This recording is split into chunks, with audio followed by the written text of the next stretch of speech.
ನಮಸ್ಕಾರ ವೀಕ್ಷಕರೇ, ನಾನು ಹರಿಹರಪುರ ಮಂಜುನಾಥ್. ನಮ್ಮ ನಾಡು ಕಂಡ ರಾಜ್ಕುಮಾರ್ ಸಾರಣಿಯಲ್ಲಿ ಇವತ್ತು ಪ್ರೇಮದ ಕಾಣಿಕೆ ಚಿತ್ರಕ್ಕೆ 50 ವರ್ಷಗಳಾಗಿರುವ ಹಿನ್ನೆಲೆಯಲ್ಲಿ ಒಂದು ವಿಶೇಷ ಸಂಚಿಕೆಯನ್ನು ನಿಮ್ಮ ಮುಂದೆ ಇಡ್ತಾ ಇದ್ದೀವಿ. ಪ್ರೇಮದ ಕಾಣಿಕೆ ಕನ್ನಡ ಸಿನಿಮಾ ರಂಗದಲ್ಲಿ ಒಂದು ಮೈಲಿಗಲ್ಲನ್ನು ಸ್ಥಾಪಿಸಿದಂಥ ಸುಂದರವಾದ ನಿರೂಪಣೆಯ ಚಿತ್ರ. ಮಾರ್ಚ್ ತಿಂಗಳ 5ನೇ ತಾರೀಕು 1976ನೇ ಇಸ್ವಿ ಬೆಳ್ಳಿತೆರೆಗೆ ಬರುತ್ತೆ. ಬೆಂಗಳೂರು ಹಾಗೂ ಮೈಸೂರುಗಳಲ್ಲಿ ಶತದಿನೋತ್ಸವವನ್ನು ಆಚರಿಸುತ್ತೆ. ಇವತ್ತಿಗೂ ಒಂದು ಸುಂದರವಾದ ಸಾಂಸಾರಿಕ ಜೊತೆಗೆ ಸಸ್ಪೆನ್ಸ್ ಥ್ರಿಲ್ಲರ್ ಸಿನಿಮಾ ಆಗಿ ಪ್ರೇಕ್ಷಕರನ್ನು ರಂಜಿಸ್ತಾ ಇದೆ. ಇಲ್ಲಿ ಕಥೆ ಏನು ಅದ್ಭುತವಾದಂಥ ತಿರುವುಗಳಿರುವಂಥ ಕಥೆಯೇನೂ ಅಲ್ಲ, ಒಂದು ಸಾಮಾನ್ಯ ಸಸ್ಪೆನ್ಸ್ ಕಥೆ. ಈ ಚಿತ್ರಕ್ಕೆ ಕಥೆಯನ್ನು ಬರೆದವರು ಸಲೀಂ ಜಾವೇದ್ ಜೋಡಿ. 1975ರಲ್ಲಿ ಶೋಲೆ ಚಿತ್ರದ ಒಂದು ಕಥೆಯಿಂದ ದೊಡ್ಡ ಹೆಸರನ್ನು ಗಳಿಸಿದಂಥ ಜೋಡಿ. ಅದಕ್ಕೂ ಮುಂಚೆ ಬೇಕಾದಷ್ಟು ಸಿನಿಮಾಗಳಿಗೆ ಕಥೆ ಬರೆದಿದ್ದರು. ಈ ಚಿತ್ರದ ಕಥೆ ಹಿಂದೊಮ್ಮೆ ಹಿಂದಿಯಲ್ಲಿ ಬೆಳ್ಳಿತೆರೆಗೆ ಬಂದಿತ್ತು, ದೋ ಭಾಯ್ ಎನ್ನುವ ಹೆಸರಿನಲ್ಲಿ. ಅಲ್ಲಿ ಸಲೀಂ ಅವರೊಬ್ಬರೇ ಕಥೆಯನ್ನು ಬರೆದಿರ್ತಾರೆ. ಮುಂದೆ ಅವರು ಜಾವೇದ್ ಅವರ ಜೊತೆಗೂಡಿ ಸಲೀಂ ಜಾವೇದ್ ಜೋಡಿ ಕಥೆ ಬರೆಯೋದಕ್ಕೆ ಆರಂಭ ಮಾಡಿದ್ದು. ಆ ಒಂದು ದೋ ಭಾಯ್ ಚಿತ್ರದ ಎಳೆಯನ್ನು ಇಟ್ಕೊಂಡು ಅಲ್ಲಿ ಅಣ್ಣ ತಮ್ಮಂದಿರ ಪಾತ್ರ ಇರುತ್ತೆ. ಅದನ್ನು ಇಲ್ಲಿ ಸ್ವಲ್ಪ ಬದಲಾವಣೆ ಮಾಡಿ ಪ್ರೇಮದ ಕಾಣಿಕೆ ಕಥೆಯನ್ನು ಬರೀತಾರೆ.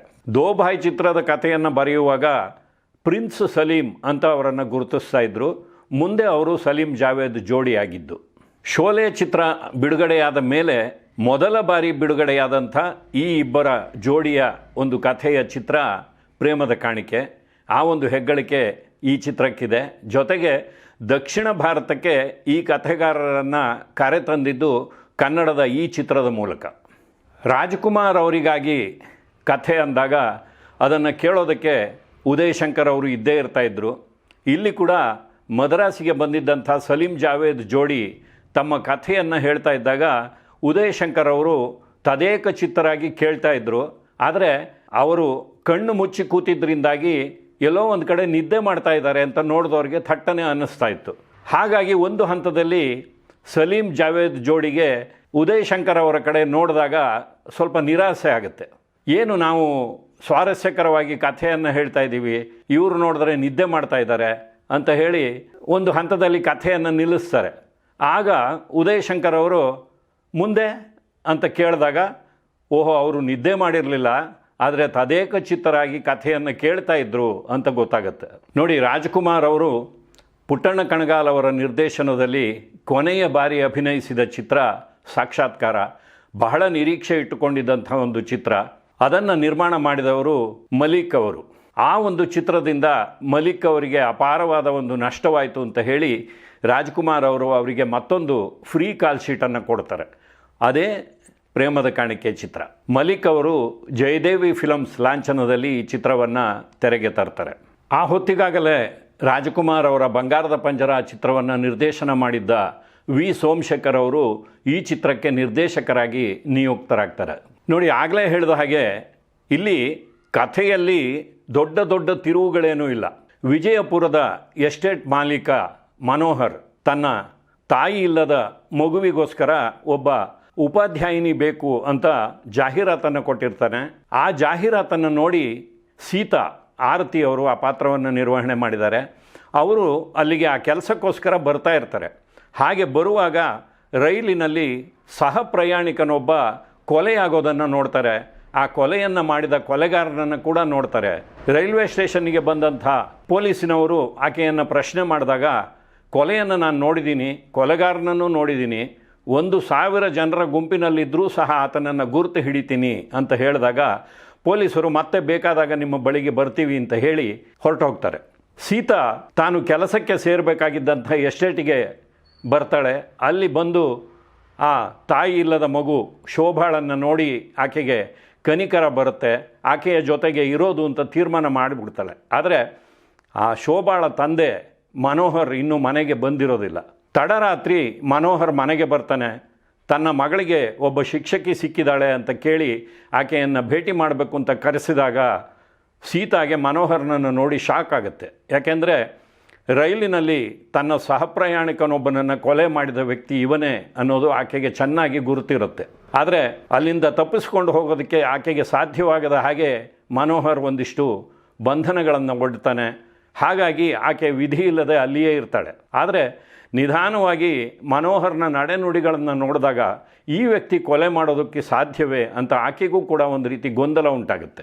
ಆದರೆ ಆಗಾಗ ಪೊಲೀಸರು ಬಂದು ಕೊಲೆಗಾರ ಯಾರು ಅಂತ ಸಿಕ್ಕಿದ್ನಾ ಅಂತ ಸೀತಾಳನ್ನು ಕೇಳೋದು, ಜೊತೆಗೆ ಒಂದಿಷ್ಟು ಫೋಟೋಗಳನ್ನು ತೋರಿಸಿ ಇವರಲ್ಲಿ ಯಾರ ಮೇಲಾದರೂ ನಿಮಗೆ ಅನುಮಾನ ಇದೆಯಾ ಅಂತ ಆ ಫೋಟೋಗಳನ್ನು ತೋರಿಸೋದು ಮಾಡ್ತಾರೆ. ಆದರೆ ಸೀತಾ ಗೊಂದಲದಲ್ಲಿರೋದ್ರಿಂದ ಮನೋಹರ್ನನ್ನು ಕೊಲೆಗಾರ ಅಂತ ಪೊಲೀಸರಿಗೆ ತೋರಿಸೋದಕ್ಕೆ ಆಕೆಯ ಮನಸ್ಸು ಒಪ್ಪೋದಿಲ್ಲ. ಹಾಗಾಗಿ ಪೊಲೀಸರು ಬಂದಾಗೆಲ್ಲ ಏನಾದರೂ ಒಂದು ಸಬೂಬು ಹೇಳಿ ಕಳಿಸ್ತಾ ಇರ್ತಾಳೆ. ಒಂದು ಹಂತದಲ್ಲಿ ಪೊಲೀಸರು ನೀವೇ ಕೊಲೆಗಾರ್ತಿ ಅಂತ ಹೇಳಿ ಸೀತಾಳನ್ನು ಅರೆಸ್ಟ್ ಮಾಡ್ತಾರೆ. ಆಗ ಮನೋಹರ್ನಿಗೆ ದಿಗ್ಭ್ರಮೆ ಆಗುತ್ತೆ. ಯಾಕೆಂದರೆ ತಾನು ಕೊಲೆ ಮಾಡಿರೋದು ತನ್ನನ್ನು ಬಿಟ್ಟು ಈಕೆಯನ್ನು ಬಂಧಿಸ್ತಾ ಇದ್ದಾರಲ್ಲ ಅಂತ ಹೇಳಿ ಆ ಒಂದು ಪ್ರಕರಣ ಕೋರ್ಟಿಗೆ ಹೋದಾಗ ಅಲ್ಲಿ ಕಟಕಟೆಯಲ್ಲಿ ನಿಂತು ಆತ ತನ್ನ ಕಥೆಯನ್ನು ಹೇಳ್ತಾನೆ. ಆತ ಒಮ್ಮೆ ಸಿಮ್ಲಾಗೆ ಹೋಗಿದ್ದಾಗ ಅಲ್ಲಿ ಕುಮುದಾಳ ಪರಿಚಯವಾಗುತ್ತೆ. ಆಕೆಯನ್ನು ಮದುವೆ ಆಗ್ತಾನೆ. ಆ ಪಾತ್ರವನ್ನು ಜಯಮಾಲ ಅವರು ನಿರ್ವಹಣೆ ಮಾಡಿದ್ದಾರೆ. ಈ ಇಬ್ಬರ ದಾಂಪತ್ಯಕ್ಕೆ ಒಂದು ಪುಟ್ಟ ಮಗು ಕೂಡ ಜನಿಸುತ್ತೆ, ಅದೇ ಶೋಭಾ. ಆದರೆ ಕುಮುದಾಳ ತಾಯಿಯ ಸೋದರನಿಗೆ ಈ ಮದುವೆ ಇಷ್ಟ ಇರೋದಿಲ್ಲ. ಯಾಕೆಂದರೆ ಆತ ಕುಮುದಾಳ ಮೇಲೆ ಕಣ್ಣು ಹಾಕಿರ್ತಾನೆ. ಆದರೆ ತನ್ನ ಇಚ್ಛೆಗೆ ವಿರುದ್ಧವಾಗಿ ಮನೋಹರ್ ಆಕೆಯನ್ನು ಮದುವೆಯಾದಾಗ ಅವರಿಬ್ಬರನ್ನು ಆತ ದ್ವೇಷಿಸೋದಕ್ಕೆ ಆರಂಭ ಮಾಡ್ತಾನೆ. ಒಂದು ಹಂತದಲ್ಲಿ ಮನೋಹರ್ ಮನೆಯಲ್ಲಿ ಇಲ್ಲದೇ ಇರುವಾಗ ಕುಮುದಾಳ ಮೇಲೆ ಅತ್ಯಾಚಾರವನ್ನು ಮಾಡ್ತಾನೆ. ಅದನ್ನು ಸಹಿಸಲಾಗದೆ ಆಕೆ ವಿಷ ಕುಡಿದು ಪ್ರಾಣ ಬಿಡ್ತಾಳೆ. ತನ್ನ ಕುಟುಂಬವನ್ನು ಹೀಗೆ ನಾಶ ಮಾಡಿದ ಚಂದ್ರುವನ್ನು ಹೇಗಾದರೂ ಬೇಟೆ ಆಡಲೇಬೇಕು ಅಂತ ಹೇಳಿ ಮನೋಹರ್ ತನ್ನ ತಬ್ಬಲಿ ಮಗುವನ್ನು ಕರ್ಕೊಂಡು ಕರ್ನಾಟಕಕ್ಕೆ ಬಂದರೂ ಸಹ ಆಗಾಗ ಆತನ ಬೇಟೆಗಾಗಿ ಕಾಯ್ತಾ ಇರ್ತಾನೆ. ಕೊನೆಗೊಂದು ದಿನ ರೈಲಿನಲ್ಲಿ ಆತನನ್ನು ನೋಡಿ ಆತನ ಮೇಲೆ ಗುಂಡು ಹಾರಿಸಿ ಕೊಲೆ ಮಾಡಿರ್ತಾನೆ. ಅದನ್ನೇ ಸೀತಾ ನೋಡಿರ್ತಾಳೆ. ಈ ಕಥೆಯನ್ನು ಮನೋಹರ್ ಹೇಳಿದಾಗ ಅಲ್ಲಿ ಅನಿರೀಕ್ಷಿತವಾಗಿ ಕಥೆಗೆ ಒಂದು ತಿರುವು ಬರುತ್ತೆ. ಆಗಾಗ ಮನೋಹರ್ನ ಎಸ್ಟೇಟಿನ ಸುತ್ತಮುತ್ತ ಕಾಣಿಸಿಕೊಂಡು ಮನೋಹರ್ನನ್ನು ಕೊಲ್ಲುವ ಪ್ರಯತ್ನ ಮಾಡ್ತಾ ಇದ್ದಂಥ ಒಬ್ಬ ಒಂಟಿ ಕಾಲಿನ ವ್ಯಕ್ತಿ ಅಲ್ಲಿಗೆ ಬರ್ತಾನೆ. ಆತನ ಹೆಸರು ರಂಗ. ಆ ಪಾತ್ರವನ್ನು ರಾಜಾಶಂಕರ್ ಅವರು ಮಾಡಿದ್ದಾರೆ. ಆತ ಬೇರೆ ಯಾರೂ ಅಲ್ಲ, ಕುಮುದಾಳ ಸೋದರ. ಸೈನಿಕನಾಗಿದ್ದವನು ಯುದ್ಧದಲ್ಲಿ ತನ್ನ ಕಾಲನ್ನು ಕಳ್ಕೊಂಡು ಸಿಮ್ಲಾಗೆ ಹಿಂತಿರುಗಿ ಬಂದಾಗ ತನ್ನ ತಂದೆ ಹೃದಯಾಘಾತದಿಂದ ಮರಣ ಹೊಂದಿದರು. ತನ್ನ ತಂಗಿಯ ಬಾಳು ಹೀಗಾಯಿತು, ಅದಕ್ಕೆ ಮನೋಹರನೇ ಕಾರಣ ಅಂತ ಚಂದ್ರು ಆತನಿಗೆ ಚುಚ್ಚಿಕೊಟ್ಟಿರ್ತಾನೆ. ಅದನ್ನು ನಂಬಿಕೊಂಡು ಮನೋಹರನನ್ನು ಬೇಟೆಯಾಡೋದಕ್ಕೆ ರಂಗ ಅವನನ್ನು ಹಿಂಬಾಲಿಸ್ತಾ ಇರ್ತಾನೆ. ಮನೋಹರ ಚಂದ್ರುವನ್ನು ಬೇಟೆಯಾಡೋದಕ್ಕೆ ಅವನನ್ನು ಹುಡುಕ್ತಾ ಇರ್ತಾನೆ. ಈ ಮೂರೂ ಪಾತ್ರಗಳು ರೈಲಿನಲ್ಲಿ ಒಂದು ಸಂದರ್ಭದಲ್ಲಿ ಸಂಧಿಸಿದಾಗ ಅಲ್ಲಿ ಚಂದ್ರುವಿನ ಮೇಲೆ ಮನೋಹರ್ ಗುಂಡು ಹಾರಿಸಿರ್ತಾನೆ. ಆದರೆ ನಿಜವಾಗಿ ಆತ ಸತ್ತಿದ್ದು ಮನೋಹರ ಹಾರಿಸಿದ ಗುಂಡಿನಿಂದಲ್ಲ, ರಂಗ ಹಾರಿಸಿದ ಗುಂಡಿನಿಂದ ಅನ್ನೋದು ಕೋರ್ಟಿನಲ್ಲಿ ತೀರ್ಮಾನ ಆಗುತ್ತೆ. ಇದಾದ ಮೇಲೆ ಸೀತಾ ಹಾಗೂ ಮನೋಹರ್ ಇಬ್ಬರೂ ನಿರಪರಾಧಿಗಳು ಅಂತ ಸಾಬೀತಾಗತ್ತೆ. ತಾಯಿ ಇಲ್ಲದ ಶೋಭಾಳಿಗೆ ಪ್ರೇಮದ ಕಾಣಿಕೆಯಾಗಿ ಸೀತಾ ಸಿಗ್ತಾಳೆ. ಇದು ಈ ಚಿತ್ರದ ಸ್ಥೂಲವಾದ ಕಥೆ. ಇಲ್ಲಿ ಪುಟ್ಟ ಶೋಭಾ ಪಾತ್ರವನ್ನು ಆಗ ತಾನೇ ಅಂಬೆಗಾಲಿಡ್ತಾ ಇದ್ದಂಥ ಪುನೀತ್ ರಾಜ್ಕುಮಾರ್ ಅಂದರೆ ಮಾಸ್ಟರ್ ಲೋಹಿತ್ ಅಭಿನಯಿಸಿದ್ದಾರೆ. ಇನ್ನು ಆ ಪಾತ್ರ ದೊಡ್ಡದಾದ ಮೇಲೆ ಶೋಭಾಳ ಪಾತ್ರವನ್ನು ನಿರ್ವಹಣೆ ಮಾಡಿದ್ದು ರಾಜಕುಮಾರ್ ಅವರ ಪ್ರೇಮದ ಪುತ್ರಿ ಪೂರ್ಣಿಮಾ ರಾಜ್ಕುಮಾರ್, ಇವತ್ತು ಪೂರ್ಣಿಮಾ ರಾಮಕುಮಾರ್. ನೋಡಿ, ಈ ಕಥೆಯನ್ನು ಹೇಳೋದಕ್ಕೆ 4-5 ನಿಮಿಷಗಳು ಸಾಕು. ಆದರೆ 2.5 ಗಂಟೆಯ ಒಂದು ಚಿತ್ರವನ್ನು ಮಾಡಬೇಕಾದ್ರೆ ಇದಕ್ಕೆ ಮುಖ್ಯವಾಗಿ ಒಂದು ಗಟ್ಟಿಯಾದಂಥ ಚಿತ್ರಕಥೆ ಬೇಕು. ಜೊತೆಗೆ ಆ ಚಿತ್ರಕಥೆಯನ್ನು ಅಷ್ಟೇ ಗಟ್ಟಿಯಾಗಿ ನಿರೂಪಣೆ ಮಾಡುವಂಥ ಒಬ್ಬ ನಿರ್ದೇಶಕರು ಬೇಕು. ಆ ಎಲ್ಲರೂ ಒಟ್ಟುಗೂಡಿದ್ದರಿಂದಾಗಿ ಪ್ರೇಮದ ಕಾಣಿಕೆ ಒಂದು ಅರ್ಥದಲ್ಲಿ ಕನ್ನಡ ಸಿನಿಮಾ ರಂಗಕ್ಕೆ, ಕನ್ನಡ ಪ್ರೇಕ್ಷಕರಿಗೆ ಒಂದು ಪ್ರೇಮದ ಕಾಣಿಕೆಯಾಗಿ ತೆರೆಯ ಮೇಲೆ ಬಂದು ಯಶಸ್ಸನ್ನು ಕಾಣುತ್ತೆ. ವಾಸ್ತವವಾಗಿ ಆ ಚಿತ್ರಕ್ಕೆ ಶ್ರೇಷ್ಠ ಚಿತ್ರ, ಶ್ರೇಷ್ಠ ನಟ, ಶ್ರೇಷ್ಠ ನಟಿ ಹೀಗೆ ಅನೇಕ ಪ್ರಶಸ್ತಿಗಳು ಬರಬೇಕಾಗಿರುತ್ತೆ. ಆದರೆ ಬಲ್ಲ ಮೂಲಗಳ ಪ್ರಕಾರ ಆಗ ಹೊಸ ಅಲೆಯ ಚಿತ್ರಗಳ ಒಂದು ಭರಾಟೆ ಆರಂಭ ಆಗಿತ್ತು. ಹಾಗಾಗಿ ಕೊನೆಯ ಹಂತದಲ್ಲಿ ಕಮಿಟಿಯಲ್ಲಿದ್ದವರು ಒಂದು ಒತ್ತಡವನ್ನು ತಂದಿದ್ದರಿಂದಾಗಿ ರಾಜ್ಕುಮಾರ್ ಹಾಗೂ ಆರತಿಯವರಿಗೆ ಯಾವುದೇ ಒಂದು ಪ್ರಶಸ್ತಿ ಬರಲಿಲ್ಲ. ಚಿತ್ರಕ್ಕೆ ಆ ವರ್ಷದ 3ನೇ ಉತ್ತಮ ಚಿತ್ರ ಎನ್ನುವ ರಾಜ್ಯ ಪ್ರಶಸ್ತಿ ಲಭ್ಯವಾಗುತ್ತೆ. ಸಂಕಲನಕಾರ ಪಿ ಭಕ್ತವತ್ಸಲ ಅವರಿಗೆ, ಸಂಭಾಷಣೆಕಾರ ಚಿ ಉದಯಶಂಕರ್ ಅವರಿಗೆ ಪ್ರಶಸ್ತಿಗಳು ಲಭ್ಯವಾಗುತ್ತೆ. ಜೊತೆಗೆ ಶ್ರೇಷ್ಠ ಬಾಲನಟಿ ಪ್ರಶಸ್ತಿಯನ್ನು ಪೂರ್ಣಿಮಾ ರಾಜ್ಕುಮಾರ್ ಅವರು ಪಡ್ಕೋತಾರೆ. ಮುಂದೆ ಈ ಚಿತ್ರ ಪೊಲ್ಲಾದವನ್ ಎನ್ನುವ ಹೆಸರಿನಲ್ಲಿ ರಜನಿಕಾಂತ್ ಲಕ್ಷ್ಮೀ ತಾರಾಗಣದಲ್ಲಿ ತಮಿಳಿನಲ್ಲಿ ತೆರೆಗೆ ಬರುತ್ತೆ. ರಾಜ್ ಎನ್ನುವ ಹೆಸರಿನಲ್ಲಿ ರಾಜ್ ಬಬ್ಬರ್ ಹಾಗೂ ಸುಲಕ್ಷಣಾ ಪಂಡಿತ್ ಅವರ ತಾರಾಗಣದಲ್ಲಿ ಹಿಂದಿ ಬೆಳ್ಳಿ ತೆರೆಗೆ ಕೂಡ ಬರುತ್ತೆ. ಆದರೆ ಇವತ್ತಿಗೂ ನೀವು ಈ ಚಿತ್ರಗಳನ್ನು ಹೋಲಿಸಿ ನೋಡಿದರೆ ಕನ್ನಡದಂಥ ಒಂದು ಉತ್ಕೃಷ್ಟವಾದ ನಿರೂಪಣೆ ಬೇರೆ ಭಾಷೆಯಲ್ಲಿ ಇಲ್ಲ ಅನ್ನೋದು ಅರಿವಿಗೆ ಬರುತ್ತೆ. ಚಿತ್ರಕ್ಕೆ ಅದ್ಭುತವಾದ ಸಂಗೀತವನ್ನು ಉಪೇಂದ್ರ ಕುಮಾರ್ ಅವರು ನೀಡಿದ್ದಾರೆ. 6 ಸುಂದರವಾದ ಹಾಡುಗಳಿವೆ. ಅವುಗಳ ಪೈಕಿ ನಗುವೆಯ ಹೆಣ್ಣೆ ನೀನು ಹಾಡಿನ ಒಂದು ರೆಕಾರ್ಡಿಂಗ್ ನಡಿಬೇಕಾಗಿರುತ್ತೆ. ಆ ಸಂದರ್ಭದಲ್ಲಿ ಆ ಹಾಡನ್ನು ಉಪೇಂದ್ರ ಕುಮಾರ್ ಅವರು ತಮ್ಮ ಗಾಯಕಿ ಪತ್ನಿ HP ಗೀತಾ ಅವರಿಂದ ಹಾಡಿಸ್ಬೇಕು, ಜೊತೆಗೆ ರಾಜ್ಕುಮಾರ್ ಅವರು ಹಾಡೋದು ಅಂತ ಆಗಿರುತ್ತೆ. ಆದರೆ ಯಾರೋ ಕೆಲವರು ಗೀತಾ ಅವರಿಂದ ಆ ಹಾಡನ್ನು ಹಾಡಿಸೋದು ಬೇಡ ಅನ್ನುವ ಒತ್ತಡವನ್ನು ಕೊನೆಯ ಕ್ಷಣದಲ್ಲಿ ತರ್ತಾರೆ.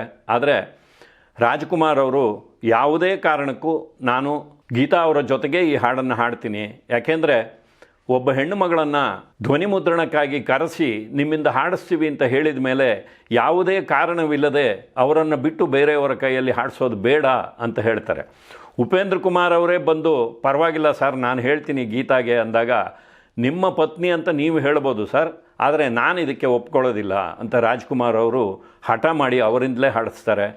ಆದರೆ ರಾಜ್ಕುಮಾರ್ ಅವರ ಜೊತೆಗೆ HP ಗೀತಾ ಅವರು ಹಾಡಿರೋದು ಇದು ಒಂದೇ ಹಾಡನ್ನು. ನೋಡಿ, ಈ ಚಿತ್ರದಲ್ಲಿ ಆಗಾಗ ಪೊಲೀಸರು ಬಂದು ಕೆಲವು ಫೋಟೋಗಳನ್ನು ಆರತಿ ಅವರಿಗೆ ತೋರಿಸಿ ಕೊಲೆಗಾರ ಇವನ ಅಂತ ತೋರಿಸೋದಕ್ಕೆ ಕೆಲವು ಫೋಟೋಗಳನ್ನು ಇಟ್ಕೊಂಡಿರ್ತಾರೆ.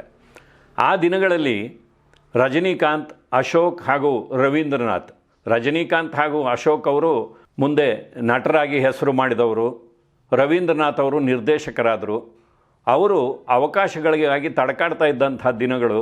ಆಗ ಕೆಲವು ನಿರ್ದೇಶಕರಿಗೆ ಫೋಟೋಗಳನ್ನು ಕೊಟ್ಟಿರ್ತಾರೆ. ನಿರ್ದೇಶಕರಿಗೆ ಪೊಲೀಸರು ಸೀತಾಗೆ ಫೋಟೋಗಳನ್ನು ತೋರಿಸ್ಬೇಕಾದಾಗ ತಕ್ಷಣ ತಮ್ಮ ಪರ್ಸ್ನಲ್ಲಿದ್ದ ಆ ಫೋಟೋಗಳನ್ನೇ ತೆಗೆದುಕೊಡ್ತಾರೆ. ಆದರೆ ರಾಜ್ಕುಮಾರ್ ಅವರು ಈ ಹುಡುಗರು ಕೂಡ ಚಿತ್ರರಂಗದಲ್ಲಿ ಅವಕಾಶವನ್ನು ಕೇಳ್ತಾ ಇರೋರು, ಅವರನ್ನು ಕಳ್ಳರ ಪಟ್ಟಿಯಲ್ಲಿ ನೀವು ಫೋಟೋ ತೋರಿಸೋದಕ್ಕೆ ಬಳಸ್ಕೊಳ್ಳೋದು ಬೇಡ ಅಂತ ಹೇಳಿದ್ರಿಂದ ಆ ಚಿತ್ರದಲ್ಲಿ ಅವರ ಕ್ಲೋಸಪ್ಪನ್ನು ತೋರಿಸಿಲ್ಲ, ಆದರೆ ಆ ಫೋಟೋಗಳು ಅವರವೇ. ಇನ್ನು ಈ ಚಿತ್ರದಲ್ಲಿ ಸ್ಕೇಟಿಂಗ್ ಸನ್ನಿವೇಶ ಬರುತ್ತೆ, ಜೊತೆಗೆ ಐಸ್ ಸ್ಕೀಯಿಂಗ್ ಸನ್ನಿವೇಶಗಳೂ ಇದೆ. ಇದಕ್ಕಾಗಿ ರಾಜ್ಕುಮಾರ್ ಅವರು 15 ದಿನಗಳ ತರಬೇತಿಯನ್ನು ಪಡಿತಾರೆ. ಸಾಕಷ್ಟು ಗಾಯಗಳನ್ನು ಮಾಡಿಕೊಂಡು ಆ ಒಂದು ಚಿತ್ರೀಕರಣವನ್ನು ಬಹಳ ಸೊಗಸಾಗಿ ಮಾಡಿಕೊಡ್ತಾರೆ. ಈ ಚಿತ್ರದ ಸಂದರ್ಭದಲ್ಲಿ ನಡೆದ ಒಂದು ಘಟನೆ ಅಂತೂ ಖಂಡಿತವಾಗಿಯೂ ಉಲ್ಲೇಖಿಸಲೇಬೇಕಾದಂಥ ಘಟನೆ. ಸಿಮ್ಲಾದಲ್ಲಿ ಸುಮಾರು 20 ದಿನಗಳ ಚಿತ್ರೀಕರಣಕ್ಕೆ ಇಡೀ ಚಿತ್ರತಂಡ ಹೋಗಿರುತ್ತೆ. ಅಲ್ಲಿ ಇವತ್ತು ಚಿತ್ರೀಕರಣ ಮುಗಿದು ನಾಳೆ ಒಂದು ದಿನ ವಿಶ್ರಾಂತಿ, ನಾಡಿದ್ದು ಎಲ್ಲರಿಗೂ ವಿಮಾನದ ಟಿಕೆಟ್ ಬುಕ್ ಆಗಿರುತ್ತೆ.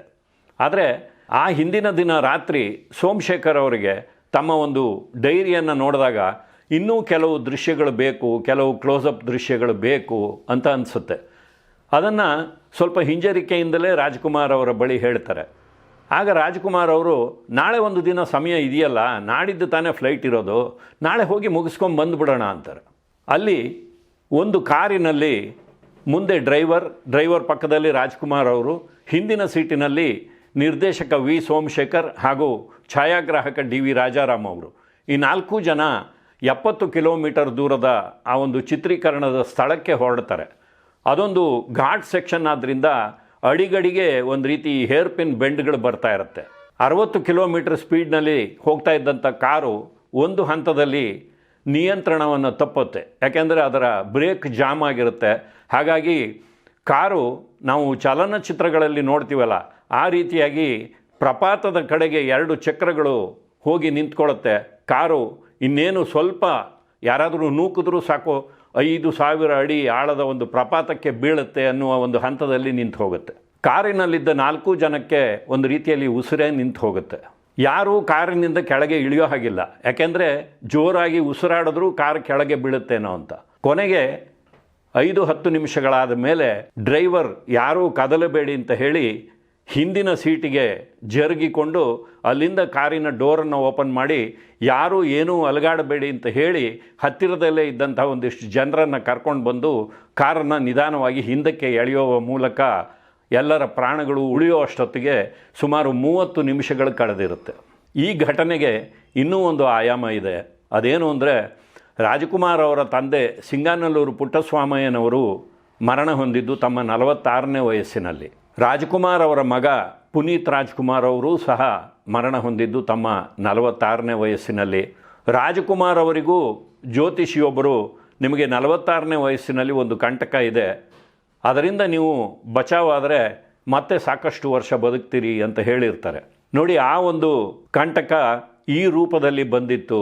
ಆದರೆ ಆ ಕಾರು ಇನ್ನೇನು ಪ್ರಪಾತಕ್ಕೆ ಬೀಳಬೇಕು ಅನ್ನುವ ಹಂತದಲ್ಲಿ ನಿಂತು ಹೋಯ್ತಲ್ಲ, ಆಗ ರಾಜ್ಕುಮಾರ್ ಅವರು ನಿರಂತರವಾಗಿ ತಮ್ಮ ಇಷ್ಟದೇವರು ರಾಘವೇಂದ್ರ ಸ್ವಾಮಿಗಳನ್ನು ಧ್ಯಾನ ಮಾಡ್ತಾ ಕೂತ್ಕೋತಾರೆ. ಅಷ್ಟರಲ್ಲಿ ಡ್ರೈವರ್ ಹೋಗಿ ಜನಗಳನ್ನು ಕರ್ಕೊಂಬಂದು ಆ ಕಾರನ್ನು ಅಪಾಯದಿಂದ ಹಿಂದಕ್ಕೆ ಎಳೆದು ಸರಿ ಮಾಡ್ತಾನೆ. ಎಲ್ಲರ ಜೀವಗಳು ಉಳಿಯುತ್ತೆ. ಚಿತ್ರ ಗಳಿಸಿದ ಯಶಸ್ಸು ಬೇರೆ ಬೇರೆ ಭಾಷೆಗಳಿಗೆ ರೀಮೇಕ್ ಆಗಿದ್ದು, ಜೊತೆಗೆ ಇವತ್ತಿಗೂ 50 ವರ್ಷಗಳಾದ ಮೇಲೂ ಸಹ ನೋಡೋದಕ್ಕೆ ಕೂತರೆ ಒಂದು ಸದಭಿರುಚಿಯ ಸಾಂಸಾರಿಕ ಚಿತ್ರವನ್ನು ಯಾವುದೇ ಮುಜುಗರವಿಲ್ಲದೆ ಸಂಸಾರದವರೆಲ್ಲರೂ ನೋಡುವ ರೀತಿಯಲ್ಲಿ ನಿರೂಪಣೆ ಮಾಡಿರೋದು, ಅದರ ಜೊತೆಯಲ್ಲಿ ಆ ಒಂದು ಕುತೂಹಲವನ್ನು ಕೊನೆಯವರೆಗೂ ಕಾಯ್ದಿಟ್ಟುಕೊಂಡಿರೋದು, ಈ ಎಲ್ಲ ಕಾರಣಕ್ಕಾಗಿ ಪ್ರೇಮದ ಕಾಣಿಕೆ ಖಂಡಿತವಾಗಿಯೂ ಕನ್ನಡ ಚಿತ್ರರಂಗದ ಒಂದು ಮೈಲಿಗಲ್ಲು ಅಂತ ಹೇಳಿ ಮತ್ತೆ ಮುಂದಿನ ಸಂಚಿಕೆಯಲ್ಲಿ ಭೇಟಿ ಮಾಡ್ತೀನಿ. ನಮಸ್ಕಾರ.